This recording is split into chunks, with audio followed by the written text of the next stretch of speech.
सुभाष नाम का एक रसोइया एक बार अपनी पत्नी के साथ मिलकर नदी के किनारे एक ढाबा शुरू किया। उसके पास रोहित नाम का रसोइया मदद के लिए था।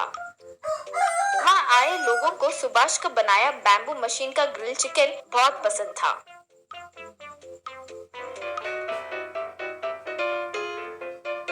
एक कस्टमर सुभाष से, सुभाष जी, ये नदी के किनारे ये ग्रिल चिकन खाने का मजा, वाह, अलग ही मजा है जी। ऊपर से ये बैम्बू मशीन का आइडिया बहुत अच्छा है जी, वाह। रोज रोज उस ढाबा पर ज्यादा लोग आने लगे।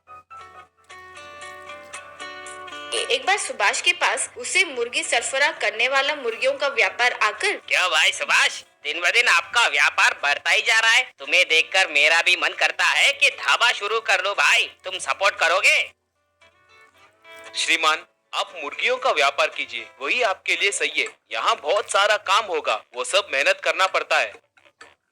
वो मेहनत मैं कर लूंगा भाई, तुम बस वो बैम्बू मशीन बनाकर दे दो, बस बाकी का मैं चला लूंगा। माफ कीजिए भाई, बस वो एक चीज मत मांगिए, ये बैम्बू मशीन ही मेरा निवेश है। ठीक है, तो तुम मेरी मदद नहीं करोगे ये कह रहे हो? मैं देख लूंगा।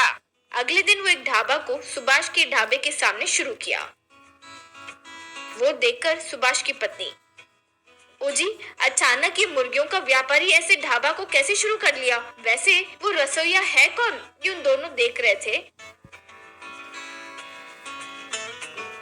कि इतने में अंदर से रोहित आते ही सुभाष और उसकी पत्नी देखकर दंग रह गए।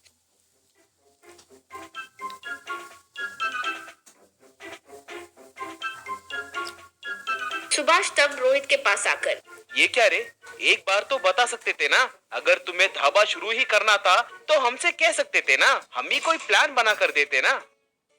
इसमें आश्चर्य में आने वाली क्या बात है? ये मुर्गियों का व्यापारी मेरे पास आकर अच्छा पेमेंट दूंगा कहा, मैं चले गया, बस सिंपल। ठीक है रे, तुम जहाँ भी हो खुश रहो, कहकर चले गया।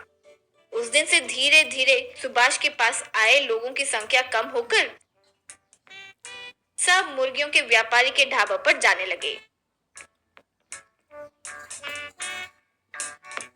एक दिन रोहित मुर्गियों के व्यापारी के पास जाकर, श्रीमान, मेरी सैलरी बढ़ाइए, मेरे वजह से आपका व्यापार अच्छा चल रहा है ना। क्या भाई, तुम्हारे वजह से मेरा व्यापार अच्छा चल रहा है? मेरी मुर्गियों को मैं बाहर 300 रुपए केजी में बेचता हूँ, लेकिन मुझे वो 100 रुपए में ही मिलते हैं। इसलिए हम ग्रिल चिकन का रेट इतना कम लगाए। सुभाष के ढाबे का रेट से यहाँ के ढाबे में चिकन रेट कम होने के कारण सब यहाँ आ रहे हैं। तुम्हारे वजह से संख्या बढ़ी है, ऐसे मत सोचो, ये याद रखो। रोहित को बहुत अपमानित महसूस हुआ, लेकिन क्या करे, वो समझ नहीं पाया तो वहाँ से चले गया। एक बार सुभाष परेशान बैठा था तो बेटी लक्ष्मी आकर, क्या हो पिताजी, क्यों इतने डल हो? सुभाष तब जो हुआ वो बताया। पिताजी, मुझे पूरी बात समझ आ गई, अब मैं संभाल लूंगी। अगले दिन एक स्पोर्ट्स कार में एक रिच फेलो मुर्गियों के व्यापारी के पास जाकर, हे लुक मैन, मैं यहाँ एक 5 स्टार होटल बनाने की सोच रहा हूँ, उसके लिए मुझे तुम्हारा सपोर्ट चाहिए। 5 स्टार होटल?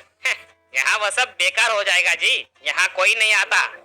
नहीं नहीं, यहाँ रोहित नाम का कोई खाना बनाने वाला है, वो बहुत अच्छा बनाता है, सुना है, वो बहुत फेमस हो गया है। हमारे गांव में उस रोहित के बारे में ही बात करते हैं। वो बातें सुनकर रोहित वहाँ आकर, बताइए, मैं ही रोहित हूँ। अरे इसका उतना सीन नहीं है जी, बस एवरेज खाना बनाता है, शायद आपको कोई रॉन्ग इन्फॉर्मेशन दिया होगा। देखो रोहित, मैं तुम्हें महीने का 1 लाख तनख्वाह दूंगा, यही एक बड़ा सा 5 स्टार होटल बनाना चाहता हूँ, तुम संभल पाओगे? रोहित बिना एक क्षण सोचे, श्रीमान, मुझे 1 लाख दोगे तो होटल को पूरा मैं संभाल लूंगा। ये लो एडवांस, अब से तुम मेरे पास ही काम करोगे, कहकर पैसे दिया। मुर्गियों का व्यापारी क्या करे समझ नहीं पाया।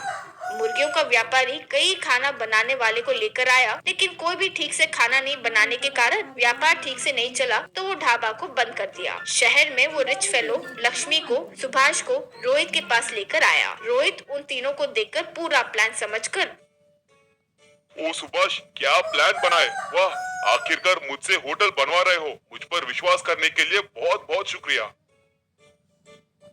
तब से रोहित उस 5 स्टार होटल में अच्छे से व्यापार करके जीने लगा। गांव के एक गुफा में एक चोरों का सरदार ऐसे बोल रहा था, 40 साल